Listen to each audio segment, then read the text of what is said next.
Bonjour, c'est Cryptoly, j'espère que vous allez bien aujourd'hui. On va faire une super vidéo, on va faire une vidéo particulière, on va parler de fiscalité crypto pour 2024. Vous avez été nombreux à me le demander, que ce soit sur le Discord, que ce soit en commentaire. Donc on va parler fiscalité.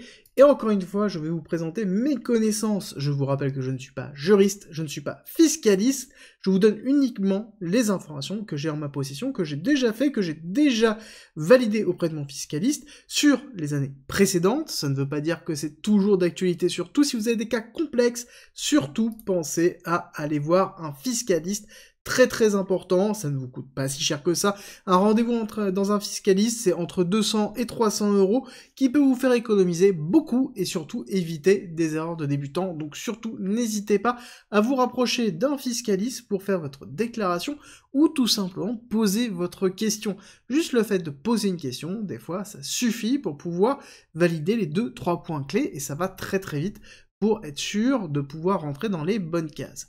Bon, ceci étant dit, je vais vous donner les informations que j'ai à ma disposition. Déjà, simple, c'est quand? C'est durant votre déclaration fiscale habituelle d'avril à juin, et on déclare, comme d'habitude, l'année 2023. Donc là, il n'y a rien de neuf, si vous avez déjà fait des déclarations d'impôts, on est exactement de la même façon. Alors, la grosse question que tout le monde va se poser, et qu'est-ce qui caractérise la notion de professionnel au niveau des impôts? Alors là, c'est très compliqué. Clairement, il n'y a pas de règle précise, hein. C'est plus ou moins, chaque cas est différent. On a un faisceau d'indices qui nous disent que, en effet, il y a un certain nombre de points qui sont clés pour déterminer si oui ou non, au niveau du fisc, on est considéré comme étant professionnel. Je vais vous expliquer dans quelques instants ce que ça veut dire, les implications que ça a, mais il faut comprendre que, du coup, au niveau des règles, déjà de base, c'est sûr, c'est la notion d'activité habituelle. Là-dessus, vous allez me dire, oui, c'est-à-dire, est-ce que si je check mon wallet tous les jours, ça va compter? Non, ça ne va pas compter. Par contre, la notion d'activité habituelle est liée aussi à la notion de est-ce que vous dépendez de ces revenus pour vivre? Est-ce que c'est votre principale source de revenus? Est-ce que vous sortez, par exemple, tous les mois, du cash? Et justement, ce cash-là, est-ce qu'il vous sert à vivre? En fait, ce sont ces ensembles d'éléments qui vont déterminer si l'activité crypto que vous avez, elle est considérée comme habituelle ou non? Est-ce qu'elle est ancrée dans votre style de vie ou non? Et ensuite, on va avoir d'autres faisceaux, ça va être la complexité des transactions, c'est-à-dire est-ce que ça va être des transactions qui sont hyper complexes? Est-ce que ça va être le nombre, comme j'ai dit, de retraits qui vont être en fiat? Alors du coup, la notion de fiat est très relative, on va en discuter dans quelques instants, mais voilà, c'est cet ensemble-là qui va déterminer si, oui ou non, vous êtes professionnel. Et des fois, vous pouvez penser ne pas être professionnel, et le fisc va vous dire, bah si, en fait, oui. Alors ça va pas être le montant, vous pouvez sortir par exemple, je sais pas moi, 1 million de plus-value, mais en une fois tous les 3-4 ans, bon, vous ne dépendez pas forcément de ça si vous avez un autre taf à côté et que vous avez globalement holdé vos cryptos. Voilà, la notion de volume impacte assez peu. Oui, le fait d'avoir beaucoup de transactions peut être un élément déclencheur, mais ça ne va pas être l'élément des transactions, par exemple le fait de vendre du Matic pour racheter du Solana, pour racheter de l'XRP, surtout ne faites pas ça, mais voilà, c'est un peu l'idée, ça ne va pas être ce type de transaction, ça va être, encore une fois, les transactions déclencheurs d'imposition. Donc globalement, est-ce que vous achetez du fiat? Est-ce que vous achetez des choses avec vos cryptos? Et justement, on va parler des deux méthodologies. Du coup, on va avoir le classique, ce sur quoi je vais me centrer, ça ne va pas être le professionnel du coup, je vais parler un petit peu du professionnel tout à l'heure, mais on va parler vraiment de la méthode d'imposition pour le cas habituel qui représente 99% des personnes qui font de la crypto, d'accord? Il y a très peu de personnes qui sont requalifiées en professionnel. Mon fiscaliste m'expliquait que globalement, c'était vraiment ceux qui vivaient uniquement de ça, et qui faisaient que ça, voilà. Donc globalement, les deux cas qu'il a eu, pour lui, c'était ça. Donc on est dans cette démarche-là, où, en effet, le PVAN, donc qui va être la méthodologie de calcul pour les habituels, est assez simple. Globalement, l'impôt est calculé sur la plus-value des sessions de paiement. Là-dessus, c'est assez simple, alors il faut juste comprendre ce qui est vraiment une session de paiement, c'est globalement tout ce qui est passage en fiat, ou tout ce qui est achat d'un bien ou d'un service. Ça va être simple, c'est je passe mes USDT en euros ou en dollars directement, oui, c'est imposable. Si j'achète avec ma crypto un service, j'achète un livre, je paye une addition, c'est imposable. Ce sont des faits de cession. Et c'est pour ça que ça peut aller assez vite si on ne fait pas attention. Et c'est pour ça que ça peut être valide dans la détection de si oui ou non vous êtes professionnel. Ensuite, le calcul est relativement simple, il y a deux possibilités, mais on va parler du plus gros cas, qui va être la flat tax de 30%. La flat tax, elle est assez simple, ça veut dire qu'on paye 30% sur la plus-value, un point, c'est tout. D'accord? C'est vraiment très simple, et c'est la plus-value de ce qui a été cédé. Alors, ne vous inquiétez pas, on va revenir dessus. Il faut comprendre par contre qu'on a une permission de 305 €. 305 €, ce n'est pas le montant de la plus-value que vous avez, c'est le montant transactionnel. D'accord? Si vous avez dépensé 305 €, vous avez racheté 305 € en USDT, bon, bah, en l'occurrence, c'est tout. Voilà, tout ce qui est au-dessus, ça rentre dans la notion de flat tax. Et donc, là-dessus, on va avoir de la plus-value qui va être calculée. Cette plus-value, on va l'expliquer dans quelques instants. Et l'autre méthodologie, c'est au lieu de faire la flat tax, tout simplement, on récupère la plus-value et on la rentre dans ses revenus habituels, et ça passe dans le classique impôt sur le revenu progressif que l'on retrouve dans les déclarations habituelles que l'on a. Donc c'est considéré comme une source de revenus, entre autres, comme si c'était un salaire ou quelque chose comme ça, et ça va dépendre vraiment de la notion sociale dans laquelle vous êtes. C'est-à-dire que si vous êtes non imposable, ça peut être intéressant de réfléchir à ne pas payer la flat tax, mais à le déclarer comme étant des revenus. Je vous invite à faire une simulation par rapport à ça. Si vous êtes déjà imposable et que vous êtes dans la tranche au-dessus de 30%, en effet, ou que vous allez passer dans la tranche 30%, ça peut ne pas être du tout intéressant de déclarer en IR, donc en impôt sur le revenu progressif. Après, il y a quelques autres cas, comme par exemple la notion des NFT, où c'est quelque chose qui est traité à part, et on va avoir la notion des airdrops, et du minage et du stacking, dont on va discuter dans quelques instants aussi. Alors, comment calculer la plus-value? Alors, c'est vraiment simple, en fait, on en fait tout un chafouin, mais c'est vraiment simple, c'est au moment où vous faites votre session, c'est au moment où vous transformez vos USDT en euros, ou au moment où vous payez votre resto si vous fonctionnez comme ça, vous devez connaître la valeur de votre wallet, et notamment la plus-value de votre wallet. Bon, c'est assez simple, c'est globalement ce que vous avez dépensé et injecté comme argent, versus combien ça pèse totalement. Si vous avez une méthode simple de calcul et une méthode simple de détention, ça vous êtes uniquement sur un wallet, deux wallets, c'est très simple. Dès que vous commencez à être un peu plus complexe, bon bah généralement vous avez un Excel de gestion, et vous savez déjà calculer tout ça, et donc vous notez tout simplement la plus-value, c'est-à-dire l'état de votre portefeuille actuel au moment où il y a eu la session, l'état avant, la plus-value sous-jacente, et ça vous donne en fait votre plus-value générale de votre portefeuille. Ensuite, vous allez récupérer le montant de cette session, par exemple si vous faites une session de 1000 € et que vous avez un portefeuille qui fait 10 000 €, ça veut dire que vous allez sortir 10% de votre portefeuille et donc 10% de cette plus-value. Ne pensez pas que vous allez faire le petit malin en disant « Bon bah oui, moi j'ai sorti uniquement les 1000 € de ce que j'avais mis au départ. » D'accord? Non, ça ne fonctionne pas comme ça. Si vous avez mis 1000 € au départ, que vous avez gagné 9000 €, que vous avez un portefeuille de 10 000 €, que vous ressortez 1000 €, ça veut dire que vous allez devoir de la plus-value et qui va être proportionnelle à ça. Dans cet exemple-là, vous avez fait 9000 € sur la totalité de plus-value, et vous sortez 10% de votre wallet, donc à ce moment-là, 10% de ces 9000 € égale 900 €. Mais du coup, qu'est-ce qui se passe pour les airdrops? Alors les airdrops, déjà, il y a deux cas. Il y a le cas de l'airdrop classique du style Atom, où vous ne faites absolument rien et ça tombe du ciel. Bon, bah, en l'occurrence, c'est considéré comme étant non imputable à votre plus-value, d'accord? Étant donné que c'est le même principe que si on vous faisait une donation, ou comme si vous aviez, par exemple, gagné au loto ou gratté, en fait, de l'argent à un ticket. C'est vraiment dans cette idée-là. Par contre, si vous avez dû travailler pour avoir cet airdrop, ce qui est le cas de Starknet, c'est celui qui est donné le plus souvent, dans lequel c'est une récompense à un travail, c'est déjà plus compliqué de ne pas considérer ça comme étant une forme de revenu. Ensuite, il va y avoir la notion de stacking. Alors le stacking, c'est plus complexe. Là-dessus, on va avoir deux règles. On a une règle qui nous impose normalement de déclarer au moment où la récompense est donnée, et de la noter comme étant une forme de plus-value. Quelque chose qui est très complexe à l'heure actuelle, parce qu'on est obligé de noter à chaque fois qu'on a, si c'est tous les jours, tous les heures, on est obligé de noter toutes les heures, en fait, le montant de ce qui a été récupéré et de le considérer comme une plus-value. C'est quelque chose qui est en cours de transformation, je pense qu'on va avoir une réglementation qui va changer de ce côté-là.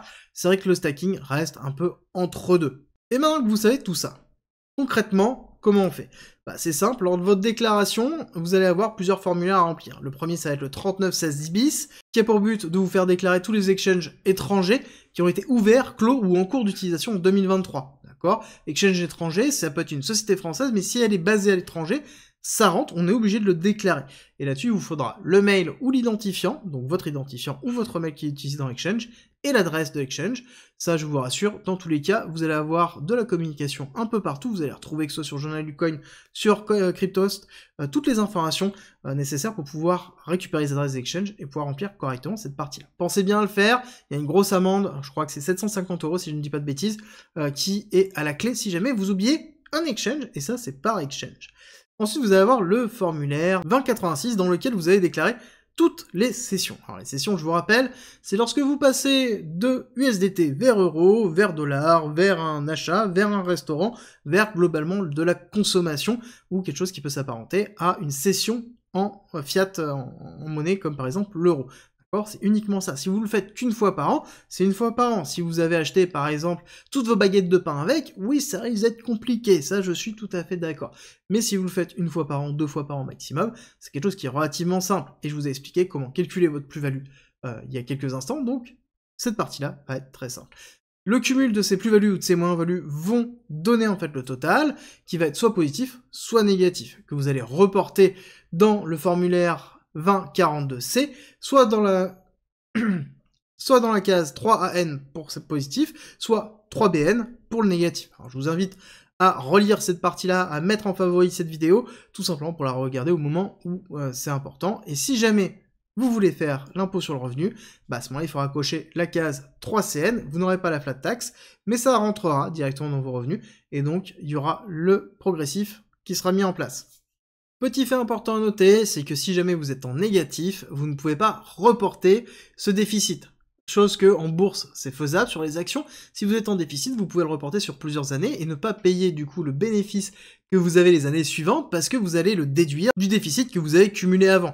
C'est un gros avantage pour justement les actions, mais on n'a pas sur la crypto pour une raison toute bête, c'est que on considère que l'élément qui déclenche l'impôt étant la cession en fiat, chose qui peut être décidée par le trader ou l'investisseur, et donc forcément on n'est pas obligé de devoir payer l'impôt et donc de sortir en négatif. Donc voilà, c'est cette partie-là qui rentre en compte, donc c'est la petite chose qui est différente par rapport au reste. Si jamais vous avez la moindre question, le doute par rapport à ça, je vous invite encore une fois à vous tourner vers un avocat fiscaliste, ça ne vous coûte pas si cher que ça si vous avez des gros montants, même si vous avez plus de 10 000 €, 15 000 € de plus-value, ça peut être intéressant d'aller voir un avocat fiscaliste. Il y a plein de choses qui peuvent être déduites, des éléments qui peuvent être faits pour pouvoir améliorer votre fiscalité et déduire une partie de votre fiscalité.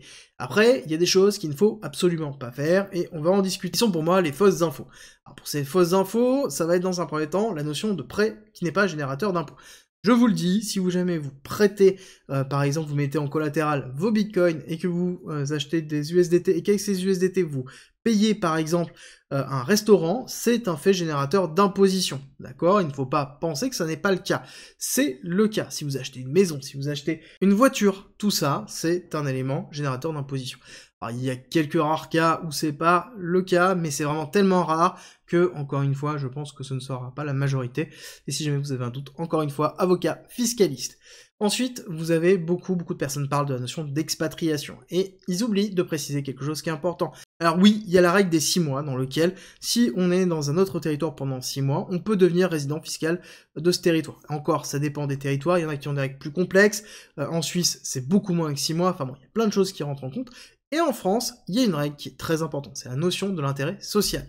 Admettons, vous vous dites, c'est une super idée, je vais m'installer à Dubaï pour sortir mes cryptos. Je vais m'installer, pourquoi pas, en Thaïlande pour sortir mes cryptos. Je vais m'installer à Malte pour sortir mes cryptos. Sauf que l'État français, si jamais vous avez un contrôle et qu'ils se rendent compte que vous êtes allé là-bas juste pour sortir vos cryptos, dans tous les cas, ils vous rattraperont. Et à ce moment-là, ça fait très mal. Pensez bien que ça va être le rattrapage, plus une majoration pouvant aller jusqu'à 80% du montant que vous devez. Donc ça peut faire vraiment très mal. Et derrière, s'il y a une véritable volonté de frauder, bon, en l'occurrence, ça fait beaucoup plus mal parce que ça peut se finir en prison, tout simplement. Donc là, on fait toujours très attention, surtout qu'il y a la notion d'intérêt social. Si jamais vous vous déplacez à un endroit et que vous n'avez pas de business là-bas, que vous n'avez pas d'emploi là-bas, et que globalement le reste de votre vie est par exemple en France, que ce soit votre famille, que ce soit votre maison, que ce soit vos appartements, que ce soit votre intérêt social, votre société, bon à ce moment-là, l'État français vous dira stop, non, l'imposition, elle revient ici. Et des fois, ça peut arriver que vous vous retrouvez dans un schéma de double imposition avec derrière une claque fiscale. Ça veut dire quoi? Ça veut dire que vous êtes imposé dans le pays où vous êtes, parce qu'il y en a qui ont une petite imposition, plus à côté imposition en France, plus claque des 80%, parce que vous avez essayé de gruger. Donc faites bien attention à la notion d'expatriation, ce n'est pas aussi simple qu'on le prétend, il y a un certain nombre de cadres à respecter, et généralement c'est pour ça que on voit avec un avocat fiscaliste. Je pense que vous avez compris, c'est quelque chose qui reviendra systématiquement. Ensuite, il y a quelque chose qu'on oublie souvent, c'est pas une fausse information, c'est quelque chose qu'on oublie, c'est qu'il y a le droit à l'erreur en France. D'accord, surtout au niveau des impôts. Si vous faites une erreur dans le fait de remplir tout ça, votre PVAN, ce n'est pas gênant, encore une fois, ça arrive, et en France, on a le droit à l'erreur. À partir du moment où vous dites que vous avez fait une erreur, on ne vous en tiendra pas rigueur. C'est très important, parce que ça permet de vous rassurer dans la façon dans laquelle vous allez faire. Il faut faire les choses bien, oui, mais vous avez le droit aussi de vous tromper, parce que ça peut arriver. Et je reviendrai sur la notion de professionnel. Alors, pour la partie professionnelle, ça va dépendre de beaucoup de choses, c'est pour ça que je ne vais pas le traiter ici. Ça va dépendre si vous êtes en micro-entrepreneur, si vous êtes entrepreneur tout court, si vous avez, pourquoi pas, une société du style une SAS, une SASU, une URL ou autre. Ça dépend en fait de comment vous allez être, et généralement là-dessus, dirigez-vous vers un comptable ou un expert fiscaliste pour pouvoir vous faire accompagner. C'est assez simple, mais il vaut mieux passer sous les conseils d'un expert de façon à pouvoir valider ça. Et je terminerai par vous rappeler que je suis ni juriste, ni fiscaliste, je vous donne uniquement les informations que j'ai en ma possession, et n'hésitez pas, si jamais vous voyez qu'il manque des infos, à les mettre en commentaire, je les remonterai tout simplement, parce que ça peut être intéressant, et certainement j'ai dû faire des oublis dans cette petite présentation, et j'espère que ça vous a aidé. Si c'est le cas, n'oubliez pas de liker, partager, partagez-la à quelqu'un qui va en avoir besoin, ou qui pourrait en avoir besoin, et abonnez-vous si c'est pas déjà fait, on se retrouve très vite pour une nouvelle vidéo.